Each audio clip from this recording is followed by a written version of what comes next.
ஆண்டவருக்கு நன்றி சொல்லுவோம்.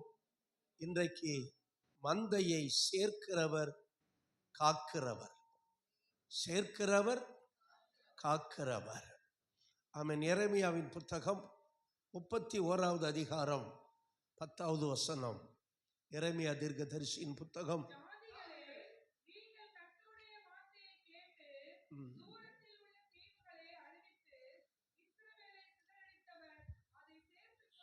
இஸ்ரவேலை சிதறடித்தவர் அதை சேர்த்து கொண்டு ஒரு மேய்ப்பன் தன் மந்தையை காக்கும் வண்ணமாக அதை காப்பார் என்று சொல்லுங்கள்.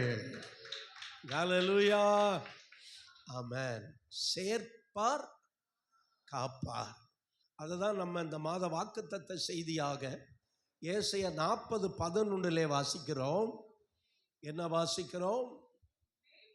மேய்ப்பனை போல தமது மந்தையை மேய்ப்பார், ஆட்டுக்குட்டிகளை தமது புயத்தினால் சேர்த்து, ஆமென், சேர்த்து, ஆட்டுக்குட்டிகளை சேர்த்து மேய்த்து சேர்த்து சுமந்து நடத்துவார்.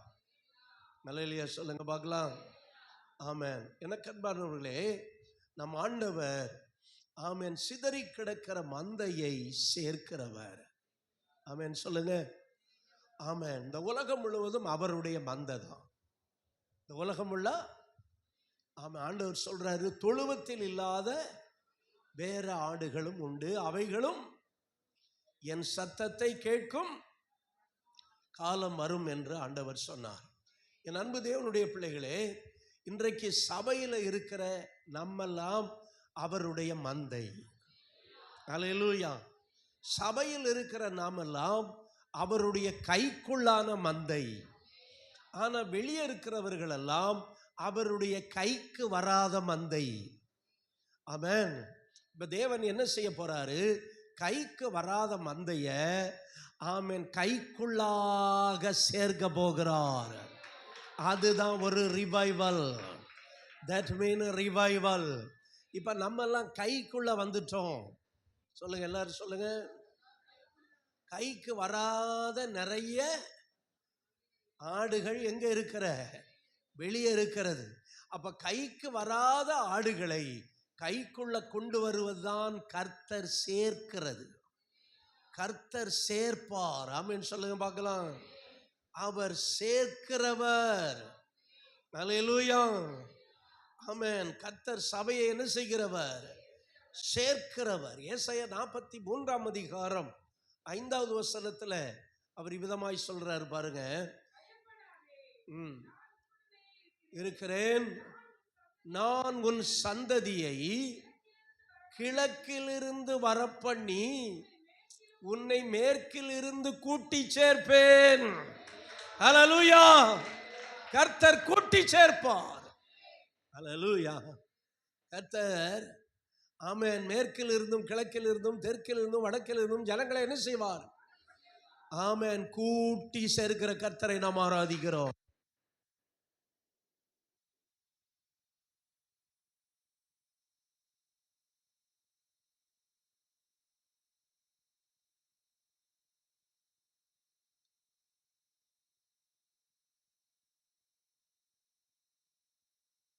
சேர்க்கிற கர்த்தராகிய ஆண்டவர்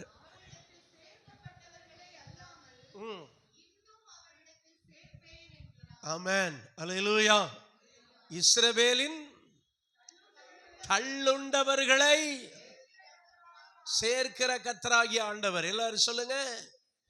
இஸ்ரவேலின் தள்ளுண்டவர்களை. ஆமென். இந்த உலகம் சிலரை தள்ளி விட்டுரும் பாருங்க. ஆனா தள்ளி விட்டவங்களை கர்த்தர் சேர்ப்பார். ஹல்லேலூயா.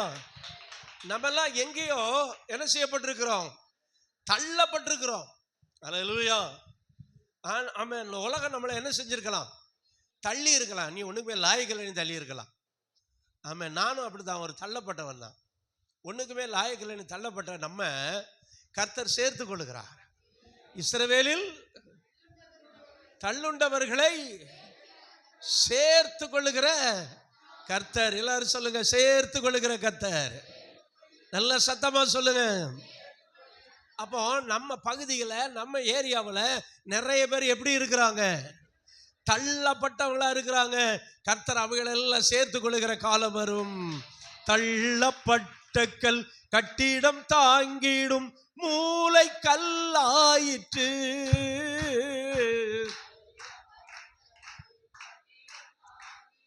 மூளை கல்லாயிற்று. கர்த்தர் செயல் இது அதிசயம், இது கைதட்டி பாடுங்கள். கர்த்தர் என்ன செய்வார்னா, இஸ்ரவேலில எங்கெல்லாம் தள்ளுண்டு கிடக்குறாங்களோ அவங்களை எல்லாம் கர்த்தர் என்ன பண்ணுவாராம்? சேர்த்து கொள்ளுவார். ஹல்லேலூயா. இந்த உலகம் மனுஷனை தள்ளும் போது கர்த்தர் சேர்த்து கொள்ளுகிறவர். ஆமென். அவர் சேர்த்து கொள்ள ஆரம்பிச்சார்னா நம்ம சபையும் தாங்காது, நம்முடைய கட்டடமும் தாங்காது. நல்லா கரங்களை தட்டக்கூடாதா? ஹல்லேலூயா. ஆமென். அவர் சேர்த்து கொள்ள ஆரம்பிக்கும் போது நம்ம வச்சிருக்கிற இடமெல்லாம் தாங்கவே தாங்காது. அவர் சேர்த்து கொள்ளுகிற ஒரு காலம் வரும். எத்தனை பேர் விசுவாசிக்கிறீங்க? ஹல்லேலூயா. அதனாலதான் சொல்றாரு, மீகா 2ஆம் அதிகாரம் 12வது வசனத்தில் இவ்விதமாய் சொல்லுகிறார். மீகா 2ஆம் அதிகாரம் 12வது வசனம். யாக்கோபின் ஜனங்களே, சொல்றாரு பாருங்க, நான் நிச்சயமாய் கூட்டுவேன். எல்லாரும் சொல்லுங்க, கர்த்தர் நிச்சயமாய் கூட்டுவார். அப்புறம் என்ன சொல்றாரு?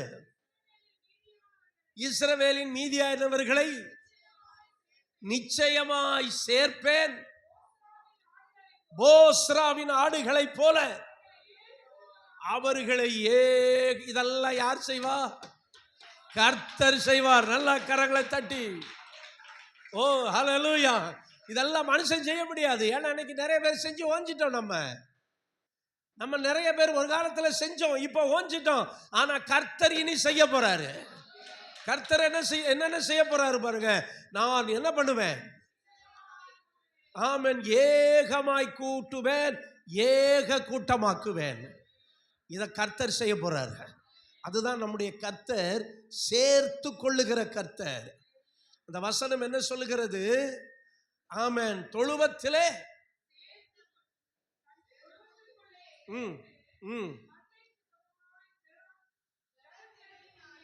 முதல்ல இருந்து யாராவது தெளிவா வாசிங்க. முதல்ல இருந்து. யாக்கோபின் ஜனங்களே, கொஞ்சம் பெருசா போடுங்கடா. இது யார் வாசிக்கிற மாதிரி போடுறீங்களா? உங்களை எல்லாரையும் நான் நிச்சயமா கூட்டுவேன். ஏன்னா இது ரொம்ப முக்கியமான வேடு. அதான் சாத்தான் இப்படி உழப்புறான். கர்த்தர் சொல்றாரு, உங்களை எல்லாரையும் யாரு? நான் நிச்சயமாய் கூட்டுவேன். நான் யாரு? கர்த்தர். நான் நிச்சயமாய் கூட்டுவேன்,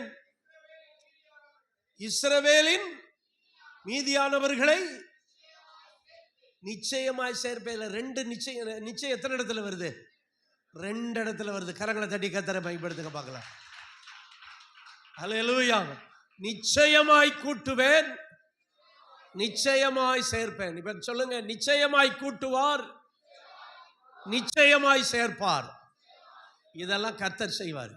அப்புறம் என்ன சொல்றாரு? நான் எல்லாரையும் ஏகமாக்குவேன், ஏக கூட்டமாக்குவேன். எல்லாரும் சொல்லுங்க, ஏக கூட்டம்.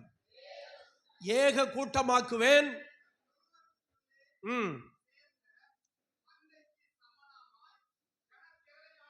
ஜனத்திரளினால ஒரு இரைச்சல் உண்டாகும்.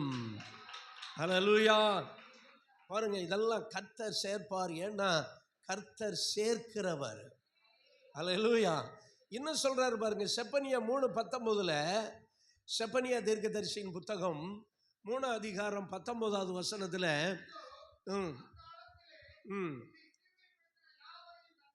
சபையை எவன் சிறுமப்படுத்தினாலும் கர்த்தர் அவனை தண்டிப்பாரு.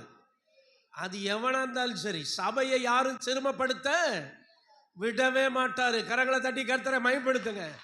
இன்னைக்கு சிலர் நினைக்கிறாங்க, அதிகாரத்தில் இருக்கிறதுனால, ஆளுகையில் இருக்கிறதுனால ஆமென் சபையை சிறுமைப்படுத்தலாம்னு நினைக்கிறாங்க. கர்த்தர் சொல்றாரு, சபையை சிறுமைப்படுத்துறவனை தண்டிப்பேன், நொண்டியானவனை ரட்சித்து. நொண்டி நொன்றான் பாருங்க. கால் ஒரு கால் சரியா இல்லாதவன் தான் என்ன பண்ணுவான்?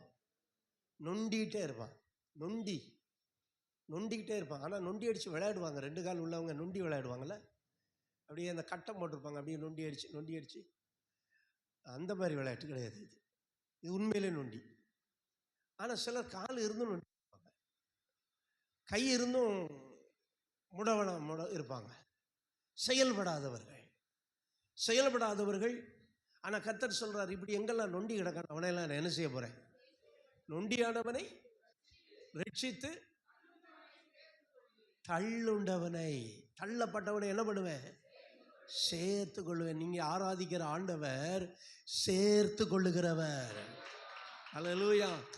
இந்த உலக நீ லாயக்கு இல்லை, ஒண்ணுக்கு உதவாது, நீ யாரெல்லாம் தள்ளி விட்டுச்சோ அதெல்லாம் கூப்பிட்டு நான் உன்னை சேர்த்துக்கிறேங்கிறார். அல்லேலூயா. ஆமென். அப்படிப்பட்ட ஆண்டவரை நாம் ஆராதிக்கிறோம். அவர் நம்மளை சேர்த்துக்கிறதுக்கு அவர் நம்மகிட்ட எதையுமே எதிர்பார்க்கல. அழகு எதிர்பார்க்கல, இன்டர்வியூ வைக்கல.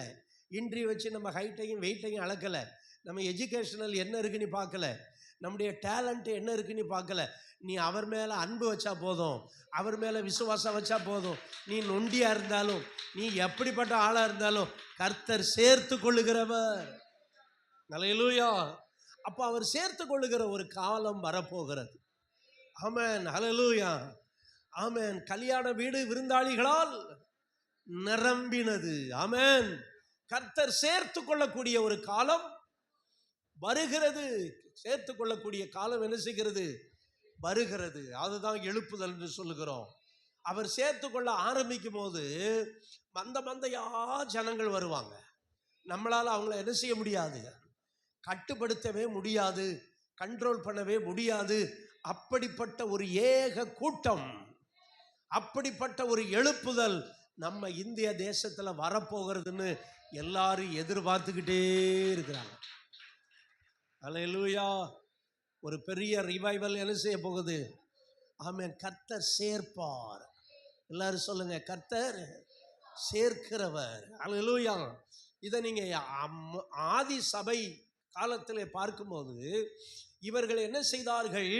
அனிதனமும் தேவாலயத்தில் கூடி தேவனை துதித்து ஆராதித்து கொண்டிருந்தார்கள். 47வது வசனம் என்ன சொல்லுகிறது? அப்போஸ்தலர் 2:47, ரட்சிக்கப்படுகிறவர்களை அனுதினமும் கர்த்தர் சபையிலே என்ன செய்தார்? சேர்த்து கொண்டே வந்தார். கரங்களை தட்டி அல்லேலூயா. நல்லா தான் கையை கர்த்தர் கொடுத்துருக்கிறார்ல, இப்போ கையை வச்சு என்னதான் செய்ய போறீங்க? நல்லா தட்டி ஆண்டவரை மகிமைப்படுத்துங்க. அப்பா, நீங்க சேர்த்து கொள்ளுகிற ஒரு காலம், that mean revival season. சேர்த்து கொள்ளுகிற ஒரு காலம். எல்லாரும் சொல்லுங்க பார்க்கலாம். அப்ப ஆண்டவர் முடவனையும் நொண்டியானவனையும் தள்ளப்பட்டவனா ரிஜெக்டட், ஒண்ணுக்குமே லாயக்கு இல்லைங்க. ஒரு ஃபேஸும் கிடையாது, ஒரு டேலண்ட்டும் கிடையாது, ஒரு பேச்சு திறமையும் கிடையாது, ஒன்றும் கிடையாது. தள்ளப்பட்டவர்கள். ஆனா ஆண்டவர் அவங்களை என்ன செய்வார்? சேர்த்து கொள்ளுவார். நொண்டி அடிச்சுட்டு திரியிறவன் அவங்கள என்ன பண்ணுவார்? சேர்த்து கொள்ளுவார். இஸ்ரவேலில் தள்ளப்பட்டவர்கள், இஸ்ரவேலில் தள்ளப்பட்டவர்கள் அவருடைய ஜனமா இருந்தார்கள். ஆனா இப்பொழுது அவருடைய ஜனமா இல்லாம தள்ளப்பட்டாங்க. அவங்களையும் கலெக்ட் பண்ணுவார். எல்லாரையும் சேர்த்து கொள்ளுகிற ஒரு காலம் ஆமென் வரும். அதுதான் எழுப்புதல். எத்தனை பேர் அதை விசுவாசிக்கிறீங்க? அல்லேலூயா. ஆமென். சேர்த்து கொள்ளுகிற தேவன் எல்லாத்துக்கும் ஒரு காலம் வச்சிருக்கிறார். அதுவரை நம்ம சும்மா இருக்கக்கூடாது. அவர் சேர்த்துக்கொள்வாருங்க. அதனால நம்ம பாட்டுக்கு என் பாட்டுக்கு தெரியக்கூடாது. அவர் ஜனங்களை சேர்த்து கொள்வதற்கு கர்த்தர் என்னை பயன்படுத்த வேண்டும். அல்லேலூயா. ஆமென். இன்றைக்கு எப்படி ஜனங்களை சேர்க்கிறார்னா, ஏமூல ஜனங்களை சேர்க்கிறார். நம்ம போன மாசத்துல ஒரு ஆத்துமாதாய பயிற்சி ஒரு ஞாயிற்றுக்கிழமை சாயங்காலம் வச்சிருந்தோம். அதுல 2 பேரா கான்வர்சேஷன் சொன்னாங்க இல்லையா? அப்ப எப்படி நம்ம சொல்றோம்? இயேசுன்னு ஒருத்தர் இருக்கிறாரு, அவர் உங்களுடைய பாவங்களுக்காக என்ன செய்தாரு? மரித்தாரு. நீங்க அவரை நம்புவீங்கன்னா பாவத்திலிருந்து இவ்வளவுதான் நம்ம செய்ய வேண்டியது. மற்ற வேலையை கர்த்தர் செஞ்சிருவாரு. அல்லேலூயா. ஆனா இதையும் செய்யாம இருந்தா ஒரு நாள் நியாயம் தீர்ப்பாரு. ஒரு நாள் நியாயம் தீர்ப்பார். அல்லேலூயா. அதுக்கும் ஒரு காலம் வச்சிருக்கிறார். எல்லாத்துக்கும் ஒரு காலம் இருக்கு. ரிவைவலுக்கு ஒரு காலம் இருக்கு. கர்த்தர் நான் சொன்ன இத்தனை வசனங்களும் நிறைவேறதுக்கு என்ன இருக்கு? ஒரு காலம் இருக்கிறது. அல்லேலூயா. அந்த எழுப்புதல் காலத்துல கர்த்தர் நொண்டியானவனையும் தள்ளப்பட்டவனையும், ஆமென், ஒண்ணுக்கும் உதவாதவனையும் எல்லாரையும் என்ன பண்ணுவாரு? ஆமென், சேர்த்து கொள்ளுவார். அல்லேலூயா. கூட்டம் நிரம்பி வழியும். அப்படிப்பட்ட ஒரு சீசனை கர்த்தர் சபைக்கு தரப்போறதுக்காய். அல்லேலூயா. ஆமென். அருமையானவர்களே, சேர்க்கிறவர். ஆமென். நம்ம ஆண்டவர் சேர்க்கிறவர். ரெண்டாவது என்ன சொன்னேன்? நம்மளை காக்கிறவர். நம்மளை காக்கிற தேவன். எத்தனை பேர் விசுவாசிக்கிறீங்க? அல்லேலூயா. ஆமென். எப்படி காப்பாராம்? 31:10 வாசித்தோம். எரேமியா 31:10, மேய்ப்பன் தன் மந்தையை காக்கும் வண்ணமோ. எல்லாரும் சொல்லுங்க. ஆமா, நம்ம கிறிஸ்துமஸ்க்கு ஒரு காரியம் சொல்லுவோம் இல்லையா? தேவதூதன் மேய்ப்பன் இடத்துல வந்து என்ன சொல்லுவான்? பயப்படாதீர்கள் சொல்லுவான். ஆனா அதுக்கு முன்னாடி அந்த மேய்ப்பர்கள் எப்படி என்ன பண்ணிக்கிட்டு இருந்தாங்க? ஆமென். லூக்கா 2:8 சொல்லுகிறது, அந்நாட்களிலே மேய்ப்பர்கள் வயல்வெளியில் தங்கி மந்தையை என்ன செய்து கொண்டிருந்தார்கள்? காத்து கொண்டிருந்தார்கள். அல்லேலூயா. அவங்களுக்கு கொடுத்த வெறும் எழுத்தின்படி இருக்கிற ஆட்டு மந்தையை என்ன செய்தார்கள்? ஆமென். இன்றைக்கு கர்த்தர் சபையாகிய மந்தையை காத்து கொண்டிருக்கிறார். அல்லேலூயா. சபையாகிய மந்தையை கர்த்தர் பாதுகாத்து கொண்டிருக்கிறார். நான் சொல்றேன், கர்த்தர் இந்த சபையை பாதுகாக்கலன்னா நம்ம ஒரு நிகழ்ச்சியை நடத்த முடியாது. 32வது VBS நேற்று நடத்தி முடிக்கிறோம். இது நம்ம திறமையில நடத்தணுமா? ஆமென். கர்த்தர் இந்த சபையை நேசிக்கிறார். அல்லேலூயா. ஆமென். அப்ப கர்த்தர் இன்றைக்கு நம்மளை பாதுகாக்கிறார். எனக்கு என்ன பயம் இருக்குன்னா, ஆட்டோவில் வர்றாங்க, ஆம்னியில் வர்றாங்க, அதில் வர்றாங்க, ஒவ்வொரு நாளும் நிம்மதியாக இருக்காது பாருங்க. ஒவ்வொரு நாளும். ஏன்னா திடீர்னு ஒரு பிள்ளை கீழே விழுந்துடக்கூடாது, எங்கிட்டாவது ஒரு சின்ன ஒரு காரியம் நடந்துடக்கூடாது. அந்த 6 நாளும் பயமா நம்ம ஸ்தோத்திரத்தோட தான், ஜெபத்தோட அந்த 6 நாள் முடிஞ்ச உடனே தான் போய் நிம்மதியாக தூங்க முடியாது. ஆனால் நான் சொல்றேன், இது கூட தேவையில்லை. நம்ம கர்த்தரிடத்தில் ஒப்பு கொடுக்கும்போது கர்த்தர் என்ன பண்ணிடுவாரு? மந்தையை அவர் பார்த்துக்குவாரு. அல்லேலூயா. ஆமா. ஆனா நம்ம மேய்ப்பர்கள் என்ன செய்தார்கள்? அவங்க மந்தையை அவங்க பாதுகாத்தாங்க. சொல்லுங்க. அப்ப நம்ம யாருடைய மந்தை?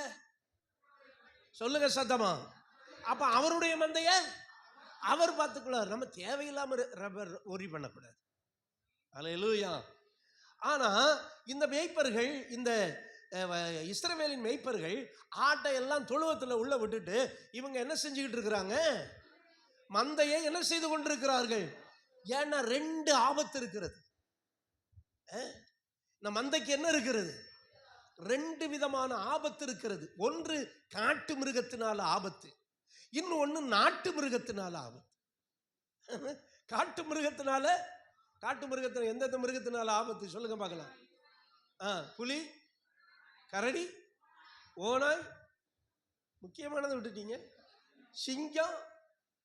நீங்க சொல்லாத பார்த்தா அசிங்கமா இருக்கு. சிங்கம் தான் ரொம்ப முக்கியம். இதெல்லாம் என்ன மிருகம்?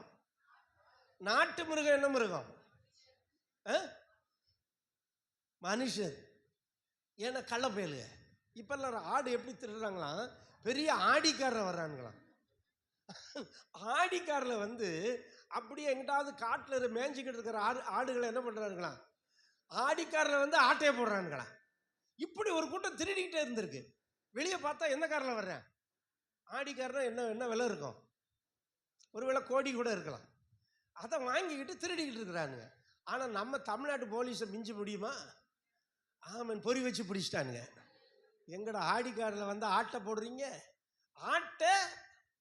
ஆட்டையை போட்டிருக்கானுங்க. போட்டு நல்லா கிரில் மட்டன் திங்கிறது நைட்டில் போய் தண்ணி அடிச்சு பிடிச்சிட்டானுங்க. அப்படி மனுஷர்களால் வருகிற ஆபத்து வெரி வெரி டேஞ்சரஸ். பாருங்க, இந்த 2 ஆபத்தும் இருக்கிறதுனால ஆமென். மந்தைக்குள்ளே ஆடுகள் இருந்தாலும் மேய்ப்பன் என்ன செய்ய வேண்டும்? அல்லேலூயா. அப்ப நம்ம சபைக்குள்ள இருந்தாலும் நம்ம பெரிய மேய்ப்பன் என்ன பண்றார் நமக்காக? அதான் உபவாச கூட்டத்தில் எபிரேயரை சிந்தித்தோம் இல்லையா? நமக்காக ஜெபிக்கும்படி அவர் எப்பொழுதும் உயிரோடு கூட இருக்கிறார். அல்லேலூயா. காட்டு மிருகங்களாலே அன்றைக்கு ஆபத்து இருந்தது. பவுல் சொல்லும்போது கூட ஆமென், அப்போஸ்தலர் 20ஆம் அதிகாரம் 29வது வசனத்தை வாசிக்கும் போது அப்போஸ்தலர், நான் போன பின்பு மந்தையை தப்ப விடாத கொடிதான ஓநாய்கள் உங்களுக்குள்ளே வரும். அல்லேலூயா. இது என்ன மிருகம்? இது எழுத்தின்படி என்ன மிருகம்? காட்டு மிருகம். இப்ப பாருங்க, தாவீது என்ன சொல்றான் பாருங்க. 1 சாமுவேல் 17ஆம் அதிகாரம் 34வது வசனம். 1 சாமுவேல் 17:34. தாவீது சவுலை பார்த்து, உம்முடைய அடியான் என் தகப்பனுடைய ஆடுகளை மேய்த்து கொண்டிருக்கும் போது ஒரு விசை ஒரு சிங்கமும் ஒரு விசை ஒரு கரடியும் மந்தையில் இருக்கிற ஒரு ஆட்டை பிடித்து கொண்டது, நான் தொடர்ந்து போய் அதை கைக்கு தப்புவித்தேன். நான் இதை பார்த்தேன். எதெல்லாம் வருது? சிங்கமும் கரடியும். அதுகளுக்குள்ள ஒரு மனம் ஒரு ஆட்டை பிடிச்சிக்கிச்சு பாருங்க. சாத்தானு கூட ஒரு மனம் இருக்கு. இன்னைக்கு விசுவாசிகளுக்குள்ள ஒரு மனம் இல்லை, ஊழியர்களுக்குள்ள ஒரு மனம் இல்லை. அதனால தான் ஒருத்தர் சொன்னார், 1000 பிசாசு ஒருத்தனுக்குள்ள இருந்துச்சு. 6000 பிசாசு 6000 பிசாசு ஒருத்தனுக்குள்ள ஒரு மனமா இருந்திருக்கு. அவன் பேர் என்ன பேரு? ஆமா, 6000 பிசாசு இருந்திருக்கு. இன்னைக்கு 5 ஊழியர்களுக்குள்ள ஒரு மனம் இல்லை. 100 விசுவாசிகள் இருக்கிற சபையில ஒரு மனம் கிடையாது. இந்த ஒரு மனத்தின் எதிரியை கண்டுபிடித்து காலின் கீழே போட்டு நசுக்கி கொள்ளணும். நல்ல கரங்களை தட்டுங்க. ஒரு மனத்துக்கு விரோதமாக எழும்புகிற எல்லா அந்தகார வல்லமைகள் இயேசுவின் நாமத்தில் என்ன செய்யணும்? நிர்மூலமாக வேண்டும். ஒரு கரடியும் ஒரு சிங்கமும் என்ன செய்தது? மந்தையில் இருக்கிற ஆடுகளை என்ன செய்தது? ஆமா, விட்டனா நான் தொடர்ந்து போய் அந்த ஆட்டை மீட்டு கொண்டு வந்தேன். அல்லேலூயா. என் அன்பு தேவனுடைய பிள்ளையே, ஆமென். ஆகவே அன்றைக்கு மந்தையை காத்து கொண்டிருந்த காரணம் என்னன்னா, திடீர்னு என்ன வரலாம்?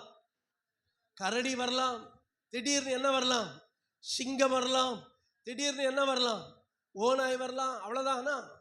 சிறுத்தை இருக்கு, என்னென்னமோ வரலாம். ஆனா மந்தையை என்ன செய்கிறான்? காத்து கொண்டிருக்கிறான். அல்லேலூயா. இப்ப கவனிங்க. இப்ப காட்டு மிருகங்களிலிருந்து மந்தையை காப்பது எளிது. காட்டு மிருகங்களிலிருந்து. ஆனால் நாட்டு மிருகங்களிலிருந்து மந்தையை காக்கிறது தான் கஷ்டம். காட்டு மிருகத்திலிருந்து பாருங்க, காட்டு மிருகத்தை அடிச்சு சத்தம் போட்டா என்ன செஞ்சிடும்? ஓடி போயிடும். அதனால இரவுல இருக்கிறவங்க ஓ ஹோ ஹோன்னு சத்தம் போடுவாங்க. அப்புறம் ஏதாவது வெடியை கொளுத்தி என்ன செய்வாங்க? ஓடுவாங்க. உடனே யானை கூட பயந்துட்டு என்ன செஞ்சிடும்? ஓடி போயிடும். ஆனா அந்த நாட்டு மிருகங்கள் தான் ரொம்ப கவனமா நம்ம இருக்கணும். அதுதான் மனிதர்கள், நாட்டு மனிதர்கள். அதனாலதான் இயேசு என்ன சொல்றாரு பாருங்க. மத்தேயு எழுதின சுவிசேஷம் 10ஆம் அதிகாரம் 17வது வசனத்தை வாசிங்க. மத்தேயு எழுதின சுவிசேஷம் 10ஆம் அதிகாரம். மனுஷரை குறித்து எச்சரிக்கையாயிருங்கள். யாரை குறிச்சு? ஆமா, இப்ப சிங்கத்தை குறித்து சொல்றாரா, புலியை குறித்து சொல்றாரா, எதை குறித்து சொல்றாரு? மனுஷரை குறித்து எச்சரிக்கையாயிருங்கள். அப்ப மனுஷர் மத்தியில தான் நம்ம இருக்கிறோம். எங்க பார்த்தாலும் யார் தான் இருக்கிறாங்க? மனுஷர் தான் இருக்கிற. நம்ம எங்க ஒரு தீவுல இல்லை. நம்ம வேலை செய்யற இடத்துல மனுஷர் இருக்கிறாங்க. அப்புறம் நம்ம இருக்கிற இடத்துல, நம்ம ஒரே மொத்தமா சொல்லியாச்சு. எல்லா இடத்துலையும் இருக்கிற இடத்துல மனுஷர் இருக்கிறாங்க. கடைக்கு போனீங்கன்னா அங்கே மனுஷர் இருக்கிறாங்க.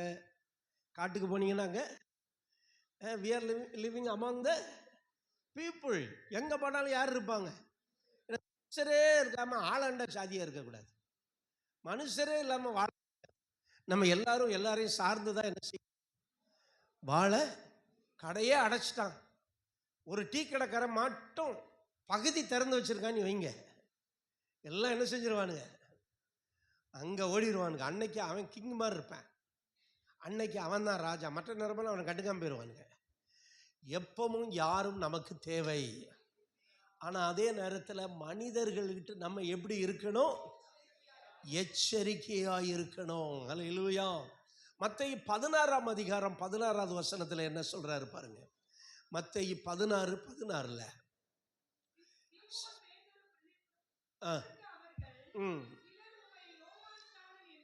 இல்ல அந்த வசனம் இல்ல. மனுஷர் கள்ள உபதேசங்களை குறித்து, அதுதான் மனுஷர். இப்ப மத்தேயு 24:4 என்ன சொல்றாரு பாருங்க. மத்தேயு 24:4 இயேசு அவர்களுக்கு பிரதியுத்தரமாக, ஒருவரும் உங்களை வஞ்சியாதபடிக்கு. நல்ல கவனிங்க, காட்டு மிருகம் நம்மளை வஞ்சிக்காது, கடிக்க தான் வரும். ஆனா கல்லெடுத்து எரிஞ்சா ஓடிரும். இந்த தெரு நாய் இருக்கு பாருங்க, இந்த தெரு நாயை கண்டு பயம்னா நம்ம ஒண்ணுமே செய்ய வேண்டாம். என்ன செஞ்சா போதும், கல்லெல்லாம் எடுக்க வேண்டாம். ஆமா, கல் எடுக்கிற மாதிரி என்ன செஞ்சா போதும், குனிஞ்சா போதும், உடனே ஓடிடும். ஆனா மனுஷர்களுக்கு நீங்க கவனமா இருக்க வேண்டும். அல்லேலூயா.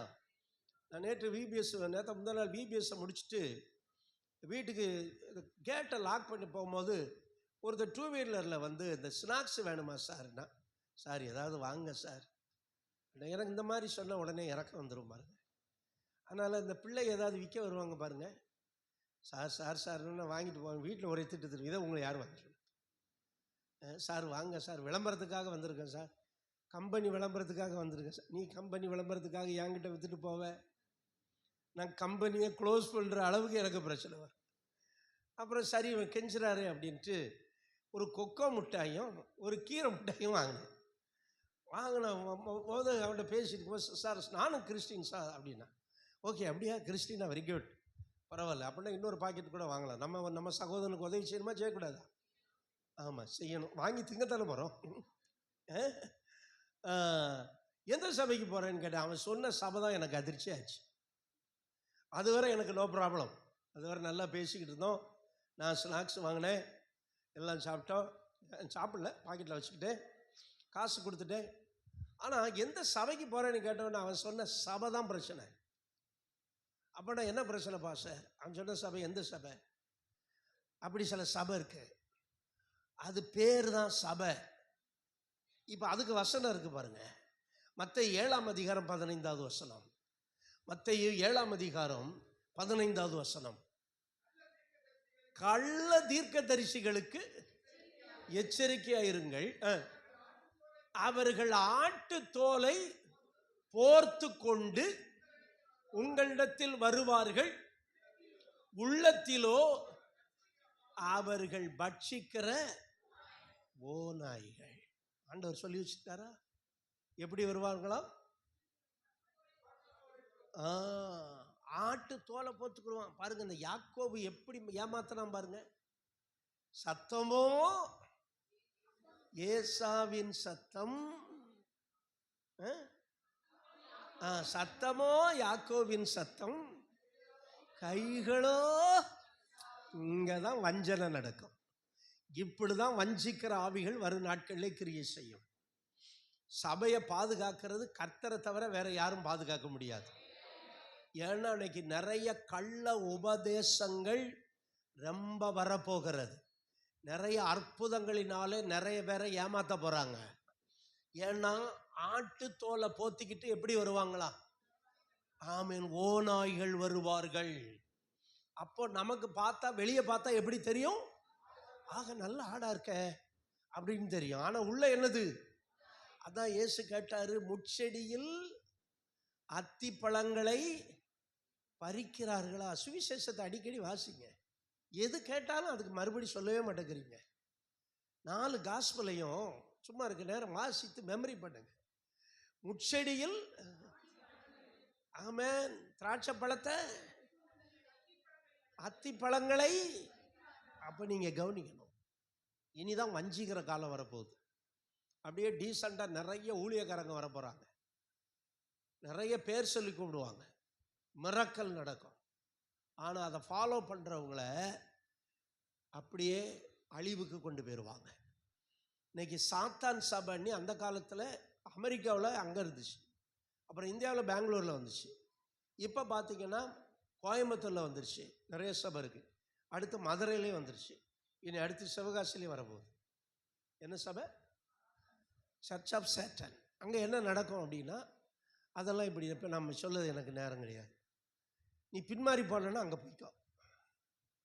நீ பின்மாறி சபையை விட்டு பின்மாறி போகணும்னு நினச்சனா, ஜெபம் வேண்டாம், பைபிள் வேண்டாம், எனக்கு ஆராதனை வேண்டாம், உபவாசம் வேண்டாம் நீ நினச்சனா, உனக்கு ரொம்ப ஈஸியாக இருக்கும். ஒரு சர்ச்சு வருது, சேட்டன் சர்ச்சு, நீ மனம் போல வாழலாம். ஆனால் நேற்று அந்த பிள்ளைங்க காட்டின பக்தி வைராக்கியத்தை பார்த்தீங்களா?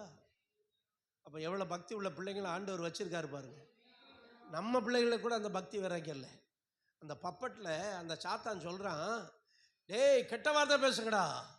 அதில் ஒருத்தன் அடிக்கவே போயிட்டான், எந்திரிச்சிட்டானுங்க, பேச மாட்டோம், பொய் சொல்லுங்கடா, பொய் சொல்ல மாட்டோம். டேய் சர்ச்சுக்கு நீங்க இயேசுவை நீங்க கும்பிடக்கூடாதா?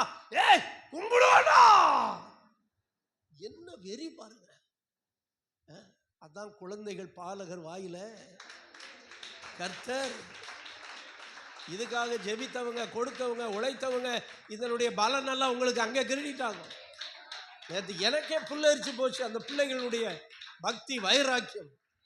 சின்ன பிள்ளைங்க என்ன வெறியா இருக்கிறாங்க பாருங்க ஆண்டவர் மேல. ஆமென். ஏசப்பா மேல ஒரு வாரம் தாங்க சொல்லி கொடுத்தோம். அந்த ஒரு வாரத்துல அந்த பிள்ளைங்க மனதுல ஏசப்பா ஆமென் எவ்வளவு ஆழமா பதிஞ்சிட்டாரு. இதுக்கு தான் தியாகம் பண்ண வேண்டும். அல்லேலூயா. இப்படிப்பட்ட சந்ததியை எழுப்புவதற்கு என்ன தியாகம் வேணாலும் பண்ணலாம். அல்லேலூயா. ஆமென். இப்ப என்ன நடக்குது பாருங்க, வஞ்சிக்கிற உபதேசங்கள், இதுல இருந்து தான் கர்த்தர் சபையை பாதுகாக்கணும். பவுல் சொல்றாரு, நான் போன பின்பு, நான் அந்த உலகத்தை விட்டு போன பின்பு மந்தையை தப்ப விடாத. அதனாலதான் இங்கிலீஷ்ல பழமொழி சொல்லுமா, tell me your friend I will tell you. நீங்க யாரு கூட பழகுறீங்களோ, யாரு கூட அதிகமா டயத்தை ஸ்பெண்ட் பண்றீங்களோ, யூ வில் பி லைக் தம். நீங்க அவங்கள மாதிரி இருப்பீங்க. அதனால பழகிற வாலிபனா இருந்தா உங்க பிள்ளைங்க யாரு கூட பழகுறாங்கன்னு பெற்றோர், அவன் கிறிஸ்தவனா கூட இருக்கலாம், அவன் சபையில கூட இருக்கலாம், பீவர் ஜாக்கிரதையா இருக்கணும். பெற்றோர்கள் உங்க பிள்ளைங்க எங்க போறாங்கன்னு வாட்ச் பண்ணுங்க. இல்ல சர்ச்சு பையனோட தானே. முந்தியெல்லாம் என்ன பண்ணுவாங்க தெரியுமா பையங்க, இப்ப அப்படி இருக்காங்களா என்னன்னு தெரியல, எங்கேயோ இருந்துட்டு சொல்லுப்பா, நான் சர்ச்சுக்கு போயிட்டு வந்தேம்மா, நான் சர்ச்சில் கிளீன் பண்ண போனேம்மா, ஆனா அங்க பார்த்தா ஆள் இருக்காது. இதுக்கெல்லாம் சபை பொறுப்பாகாது. உங்க பிள்ளைங்க எங்க போனாங்க, என்ன செஞ்சாங்க? நல்லா செபிக்கிறவனோட சேர்ந்தா தான் அவன் ஜெபம் பண்ணுவான். ஊர் சுத்துறவனும் ஓப்பி அடிக்கிறவனும் அப்படி கூட அவங்க பிள்ளைங்க சேர்ந்தாங்கன்னா அவங்களும் அப்படிதான் என்ன செய்வாங்க, மாறுவாங்க. உங்களாலையும் முடியாது, என்னாலையும் முடியாது. ஏன்னா சில டிவிஸ் ஸ்பிரிட், வஞ்சிக்கிற ஆவிகள் நண்பன மாதிரி இருந்து கெடுத்துருவான். நண்பன் மாதிரி தான் இருப்பான். வஞ்சிக்கிற ஆவி அவனுக்குள்ள இருந்து அவன் கெடுத்துருவான். அதனாலதான் நீங்க எப்படி இருக்கணும், மனுஷருக்கு எச்சரிக்கையா இருங்க.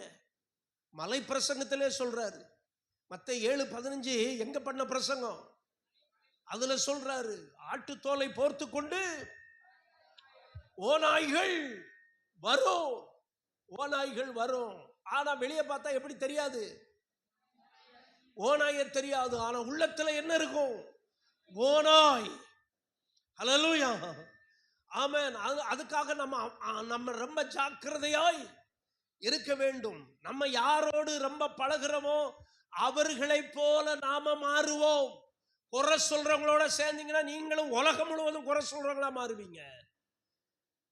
குற்றம் கண்டுபிடிக்கிறவங்களோட சேர்ந்தீங்கன்னா என்ன செஞ்சாலும் குற்றம் கண்டுபிடிச்சிக்கிட்டே தான் இருப்பீங்க. அந்த ஸ்பிரிட் என்னாகும், பாஸ் ஆகும்.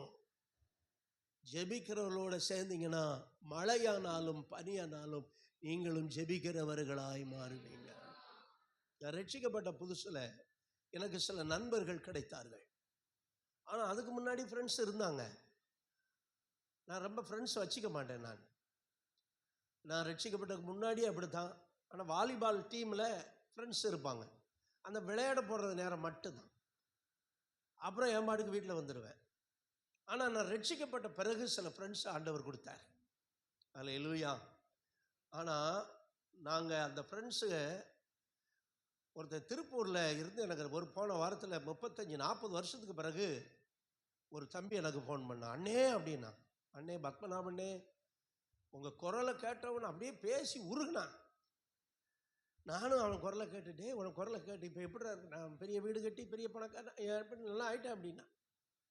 சரி பரவாயில்ல, நம்ம தான் அப்படி இருக்க போல இருக்க. ஆனால் நீ இயேசுவோட இருக்கிறியா? அல்லேலூயா. நீ இயேசுவுக்கு உள்ளே இருக்கிறியா? ஆமாண்ணே, நான் சபைக்கு போகிறேன், ஆண்டவர் பிள்ளையா இருக்கு, என் பிள்ளைகள் சத்தியத்தில் நடக்கிறார்கள் என்று கேட்பதை, அதில் உள்ள சந்தோஷத்தை காட்டிலும். அல்லேலூயா. ஆனால் என்னாச்சுன்னா, அந்த காலத்தில் என்னோடு சில நண்பர்கள், நாங்கள் பிரிச்சுவல் ஃப்ரெண்ட்ஸாக இருக்கும்போது நிறைய சவால்களை சந்திக்க வேண்டியவர்களாக இருந்தோம். நாங்கள் இந்த ஊருக்கு வர்றதுக்கு முன்னாடி,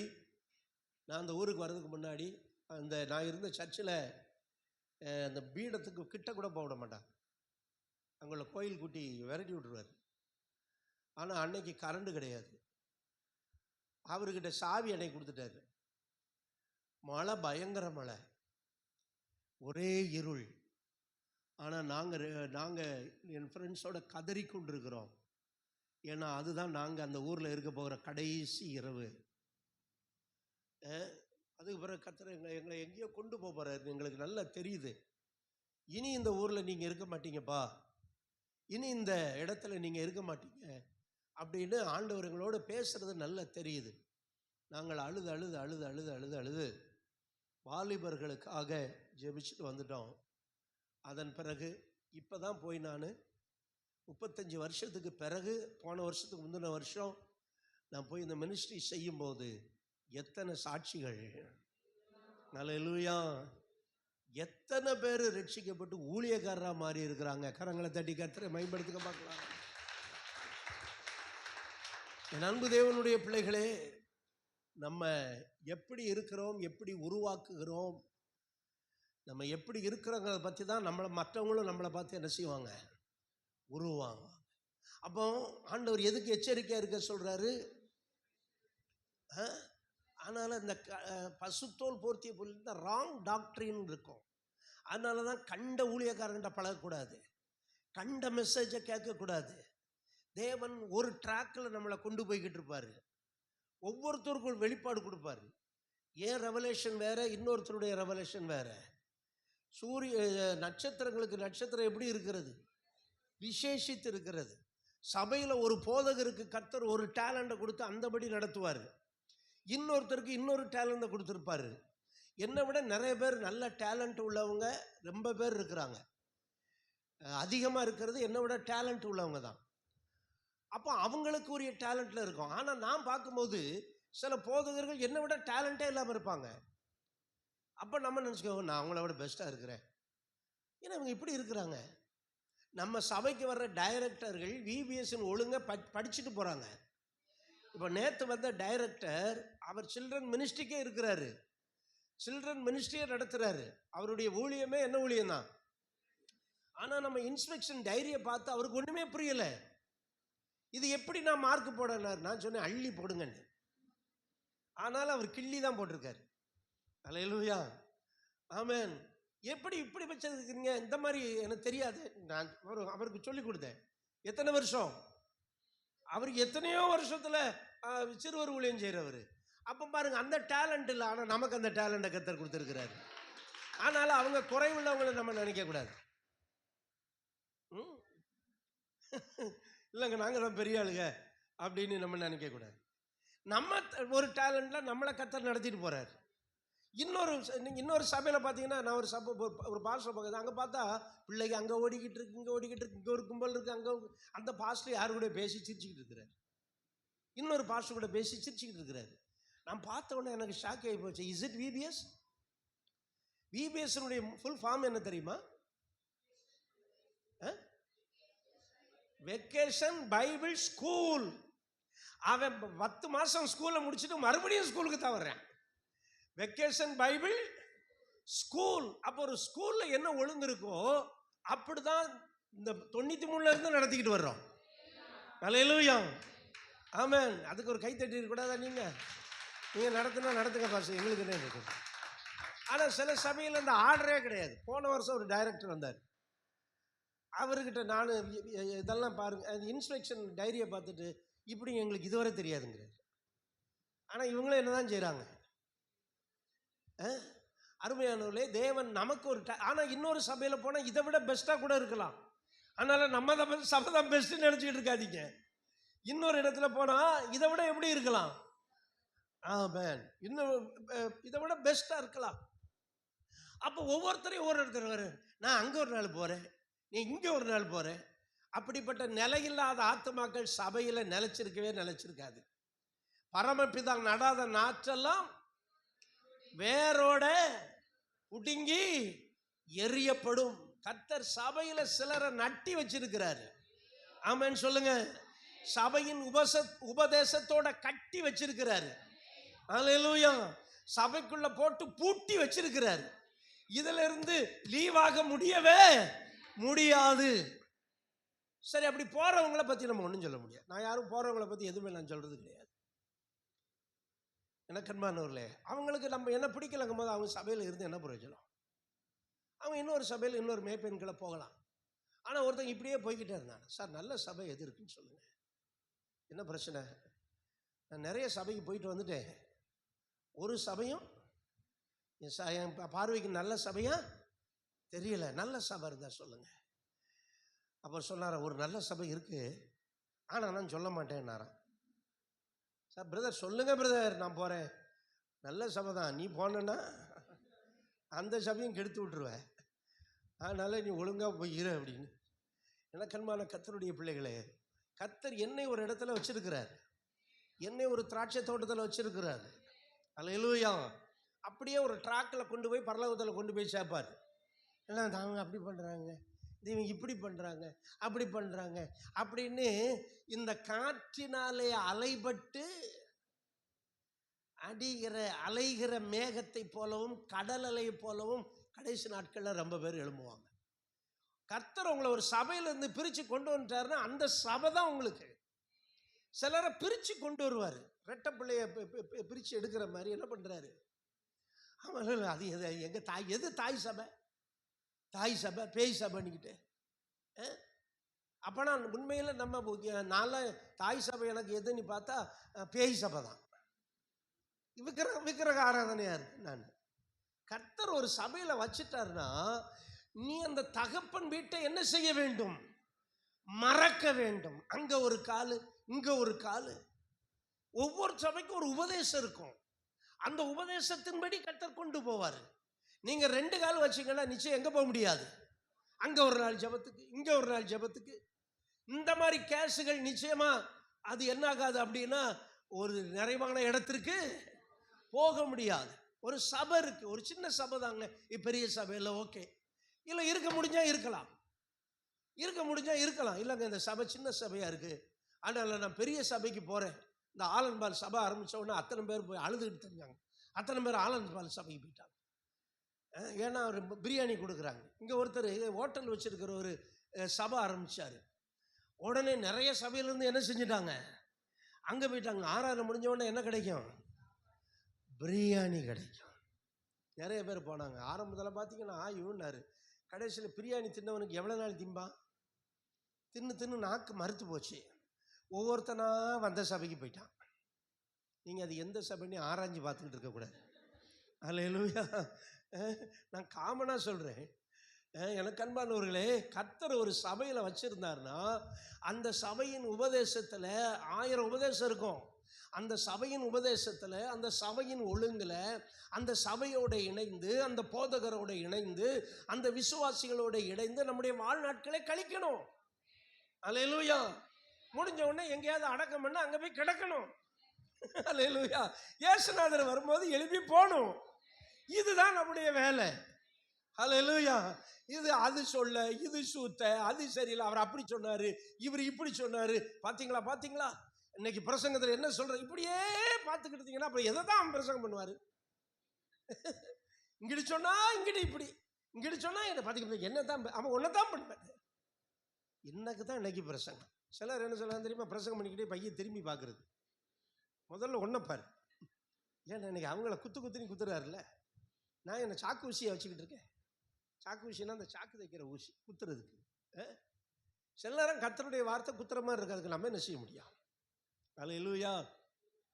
அதனால் எப்படா பாஸ்டர் வாயிலிருந்து எதையாவது உளருவார், எதையாவது நம்மளை குறை சொல்லுவார், அதை பிடிச்சிக்கிட்டு தொங்கலான்னு இருந்தீங்கன்னா நீங்கள் சாத்தானை பிடிச்சிட்டு தொங்குவீங்க. அப்புறம் உங்களில் ஒருவன் என்னை காட்டி கொடுப்பார். உடனே அவங்கள என்ன கேட்டாங்க தெரியுமா? அதுதான் இந்த உணர்வு தான் இருக்கணுமே ஒழிய அங்கே இதை பார்த்தீங்களா, இதை பார்த்தீங்களா, இன்னைக்கு என்ன தான் சொன்னார், என்ன தான் சொன்னார் பிரசங்கத்தில் சொன்னதே மேபி அது நான் பேசுகிற பிரசங்கம் யாருக்காவது அப்படி தான் இருக்கும், உங்களை மாதிரி தான் இருக்கும். இப்போ நான் இங்கே இருந்துட்டு அமெரிக்க ஜனாதிபதிக்காக பிரசங்கம் பண்ண முடியும்? இங்கே வந்திருக்க ஆண்டவர் ஜப செய்தியை தருவார். யாருக்கு தருவார்? வர்ற விசுவாசிக்கு தான் தருவார். வராத விசுவாசிக்க தரப்போறாரு. வந்து உட்காந்துருக்கிற விசுவாசிக்கு தான் செய்தியே தருவார். ஆமென். அப்போ சொல்றதெல்லாம் யாருக்கு தான்? அந்தரும் நாக்கண்டி நேக்கண்டி எல்லாம் எனக்கு தான். அல்லேலூயா. அப்படிதான் ஏற்றுக்கிட்டு ஸ்தோத்திரம் பண்ணிக்கிட்டு சரியாயிட்டு போய்கிட்டே இருக்கணும் நம்ம. அல்லேலூயா. ஆமென். ஏன்னா வரும் நாட்கள் அந்த கள்ள உபதேசங்களுக்கு நம்மளை விளக்கணும், ஓநாய்க்கு விளக்கணும். இதெல்லாம் ஒரு போதகருடைய கடமை பாருங்க. அல்லேலூயா. நீ இஷ்டப்படி தெரிஞ்சுக்கோ, சிகரெட் அடிச்சுக்கோ, தம் அடிச்சுக்கோ, சாராயம் அடிச்சுக்கோ, நான் உனக்கு கம்யூனியன் தர்றேன், நீ எனக்கு தசமமாக மட்டும் கொடுத்துரு, அப்படி என்னெல்லாம் நான் பேச மாட்டேன். அப்படி எனக்கு பேச வேண்டிய அவசியமும் எனக்கு ஆண்டவர் சொல்ல, ஆண்டவரை நீ 10 ஆடு கொடுத்தாலும் மேய்ப்பேன், 100 ஆடு கொடுத்தாலும் மேய்ப்பேன், அதுபோல் எழுப்புதெல்லாம் 1000 ஆடு கொடுத்தாலும் மேய்ப்பேன் ஆண்டவரே. அல்லேலூயா. ஆனால் நீங்கள் என்ன பறையணும் அதை நான் மக்களோடு பறையும். அதுதான் பிரசங்கி. ஆமென். பிரசங்கினுடைய வேலையே என்ன வேலைன்னா குத்து வாங்குற வேலை தான். அல்லேலூயா.